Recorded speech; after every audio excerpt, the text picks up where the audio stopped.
এই চ্যানেলটি কোনো হিংসাত্মক, ক্ষতিকারক বা অবৈধ কার্যকলাপ প্রচার করে না।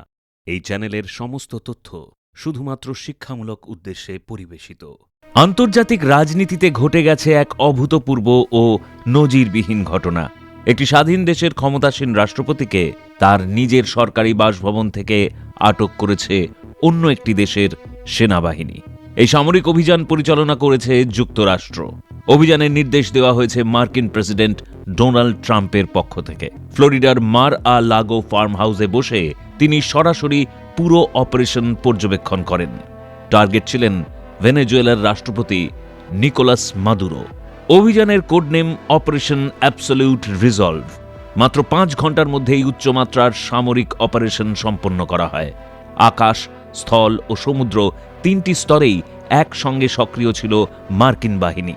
অভিযান চলাকালীন ভেনেজুয়েলার সেনাবাহিনী কার্যত বিভ্রান্ত হয়ে পড়ে। এই ঘটনাকে শুধু একটি সামরিক অভিযান হিসেবে দেখা হচ্ছে না, এটি আন্তর্জাতিক আইন, রাষ্ট্রীয় সার্বভৌমত্ব এবং কূটনৈতিক সীমারেখা নিয়ে গুরুতর প্রশ্ন তুলে দিয়েছে। সবচেয়ে গুরুত্বপূর্ণ প্রশ্ন, কিভাবে ভেনেজুয়েলার নিরাপত্তা ব্যবস্থা ভেঙে দেওয়া সম্ভব হলো? কিভাবে রাডার ও প্রতিরক্ষা ব্যবস্থা এড়িয়ে রাজধানীর কেন্দ্র পর্যন্ত পৌঁছল মার্কিন বাহিনী? আর এই অপারেশন কি ভবিষ্যতের যুদ্ধনীতিতে নতুন দৃষ্টান্ত তৈরি করল? আজকের ভিডিওতে আমরা জানব কারাকাসে সেই রাতের ঘটনাক্রম, অভিযানের সামরিক কৌশল এবং কেন এই ঘটনাকে আধুনিক ইতিহাসের সবচেয়ে বিতর্কিত অপারেশনগুলোর একটি বলা হচ্ছে। ভিডিওটি শেষ পর্যন্ত দেখুন। ভিডিওর শেষে আপনার জন্য থাকছে ছোট্ট একটি কুইজ, যার উত্তর আপনাকে কমেন্টের মাধ্যমে জানাতে হবে। সঠিক উত্তরদাতাদের নাম পরের সপ্তাহের ভিডিওর পিন কমেন্টে জানানো হবে। আর ভিডিওটি ইনফরমেটিভ লাগলে লাইক করুন, কমেন্ট করুন, শেয়ার করুন এবং আমাদের চ্যানেল সমৃদ্ধ বাংলা সাবস্ক্রাইব করুন এবং প্রেস করে দিন বেল আইকন, যাতে আমাদের পরবর্তী ভিডিওগুলো আপনার কাছে পৌঁছে যায় সবার আগে। এই ঘটনাটি আন্তর্জাতিক রাজনীতি ও সামরিক বিশ্লেষণে আজও গভীরভাবে আলোচিত। প্রশ্ন একটাই, একটি দেশের রাজধানীর কেন্দ্র থেকে ক্ষমতাসীন রাষ্ট্রপতিকে তুলে নিয়ে যাওয়া কিভাবে সম্ভব হলো? অথচ সেই দেশের নিরাপত্তা ব্যবস্থা শেষ মুহূর্ত পর্যন্ত কার্যত কিছুই বুঝতে পারল না। সেই রাতে ভেনেজুয়েলার রাজধানী কারাকাস ছিল স্বাভাবিক ছন্দে। হঠাৎ করেই পরিস্থিতি বদলে যায়। একের পর এক বিস্ফোরণের শব্দে নীরবতা ভেঙে পড়ে। মানুষ আতঙ্কিত হয়ে জানালা ও বারান্দায় ভিড় করে। আকাশে আগুনের আলো, চারদিকে কেঁপে ওঠা শব্দ, পুরো শহর মুহূর্তের মধ্যে অস্থির হয়ে ওঠে। কারাকাসের গুরুত্বপূর্ণ সামরিক স্থাপনাগুলিতে একসঙ্গে আঘাত হানা হয়। মিসাইল ও বোমার বিস্ফোরণে আগুনের গোলায় পরিণত হয় একাধিক ফৌজি ঘাঁটি। বিদ্যুৎ সংযোগ বিচ্ছিন্ন হয়ে পড়ে বহু এলাকায়। অন্ধকারে ঢেকে যায় রাজধানীর বড় অংশ। এই অন্ধকারই কি ছিল অভিযানের সবচেয়ে বড় সুবিধা? ঘটনার ভিডিও দ্রুত ছড়িয়ে পড়ে সামাজিক মাধ্যমে। আকাশে স্পষ্ট দেখা যায় একের পর এক অ্যাপাচি ও চিনুক হেলিকপ্টার। এই দৃশ্য থেকেই পরিষ্কার হয়ে যায় এটি কোনো বিচ্ছিন্ন সংঘর্ষ নয়, এটি একটি সুপরিকল্পিত আন্তর্জাতিক সামরিক অপারেশন। কিন্তু প্রশ্ন থেকেই যায়, এত বড় আকাশযান কিভাবে রাডার এড়িয়ে রাজধানীর ওপর পৌঁছল? পরবর্তীতে প্রকাশ্যে আসা তথ্য অনুযায়ী এই হামলা ছিল মূল পরিকল্পনার একটি অংশ মাত্র। আসল উদ্দেশ্য ছিল ভেনেজুয়েলার নিরাপত্তা বাহিনীকে বিভ্রান্ত করা, তাদের মনোযোগ মূল লক্ষ্য থেকে সরিয়ে দেওয়া। অর্থাৎ সামরিক ঘাঁটিগুলোর ওপর আঘাত ছিল একটি ঢাল, যার আড়ালে চলছিল আরও গভীর ও গোপন অভিযান। এই অভিযানের প্রস্তুতি ছিল বিস্তৃত ও সূক্ষ্ম। রাষ্ট্রপতির অবস্থান, দৈনন্দিন চলাচল, নিরাপত্তার প্রতিটি স্তর সবকিছু আগেই বিশ্লেষণ করা হয়েছিল। তিনি কোন ঘরে থাকেন, কোন সময় নিরাপত্তা তুলনামূলকভাবে শিথিল থাকে, এসব তথ্য নিখুঁতভাবে সংগ্রহ করা হয়। প্রশ্ন হলো, এই তথ্যগুলোর উৎস কোথায়? শুধু তথ্য সংগ্রহেই থেমে থাকেনি পরিকল্পনা। রাষ্ট্রপতির বাসভবনের একটি পূর্ণাঙ্গ প্রতিরূপ তৈরি করে সেখানে নিয়মিত রিহার্সাল চালানো হয়। প্রতিটি দরজা, প্রতিটি করিডোর, প্রতিটি সম্ভাব্য প্রতিক্রিয়া সবকিছু আগেই অনুশীলন করা হয়েছিল। অর্থাৎ অভিযান শুরুর আগেই প্রতিটি সম্ভাব্য পরিস্থিতির হিসাব কষে নেওয়া হয়েছিল। সবচেয়ে বড় বাধা ছিল ভেনেজুয়েলার রাডার ও আকাশ প্রতিরক্ষা ব্যবস্থা।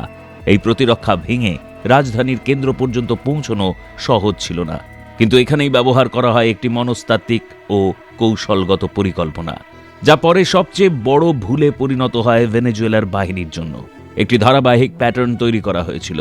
সীমান্তের কাছাকাছি নিয়মিত উড়ান দেখে নিরাপত্তা বাহিনী ধীরে ধীরে এটিকে রুটিন হিসেবে ধরে নেয়। সতর্কতা কমে আসে। প্রশ্ন উঠছে, এই অভ্যাস কি ইচ্ছাকৃতভাবেই তৈরি করা হয়েছিল? অভিযানের সময় কৌশল বদলে যায়।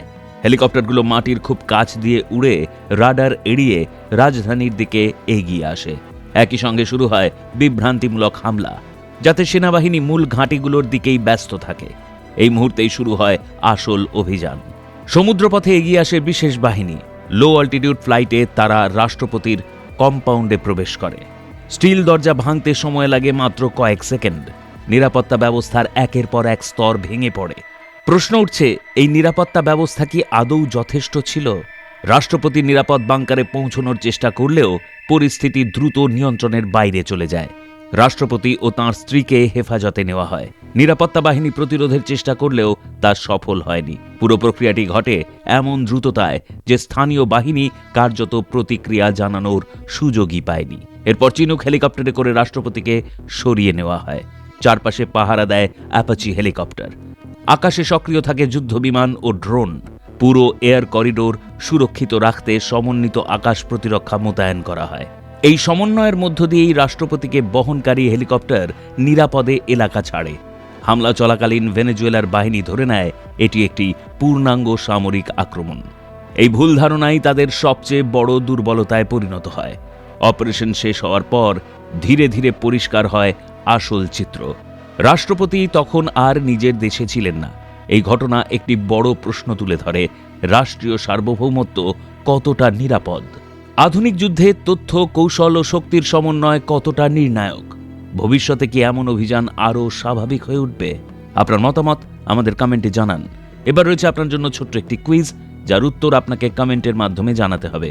আর ভিডিওটি ইনফরমেটিভ লাগলে লাইক করুন, কমেন্ট করুন, শেয়ার করুন এবং আমাদের চ্যানেল সমৃদ্ধ বাংলা সাবস্ক্রাইব করুন এবং প্রেস করে দিন বেল আইকন, যাতে আমাদের পরবর্তী ভিডিওগুলো আপনার কাছে পৌঁছে যায় সবার আগে। কোন কৌশলের মাধ্যমে ভেনেজুয়েলার সেনাবাহিনী এই অভিযানের প্রকৃত লক্ষ্য বুঝতে ব্যর্থ হয়?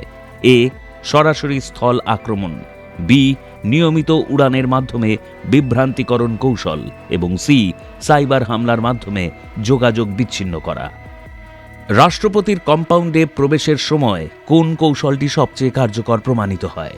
এ, উচ্চতায় দ্রুত আক্রমণ, বি, লো অল্টিটিউড ফ্লাইট ও দ্রুত অনুপ্রবেশ এবং সি, দীর্ঘমেয়াদী ঘেরাও কৌশল। এই ধরনের অভিযান ভবিষ্যতে কোন বিষয়ের জন্য সবচেয়ে বড় হুমকি তৈরি করতে পারে? এ, কেবল সামরিক ঘাঁটির নিরাপত্তা, বি, রাষ্ট্রীয় সার্বভৌমত্ব ও আন্তর্জাতিক আইন এবং সি, শুধুমাত্র আকাশ প্রতিরক্ষা ব্যবস্থা।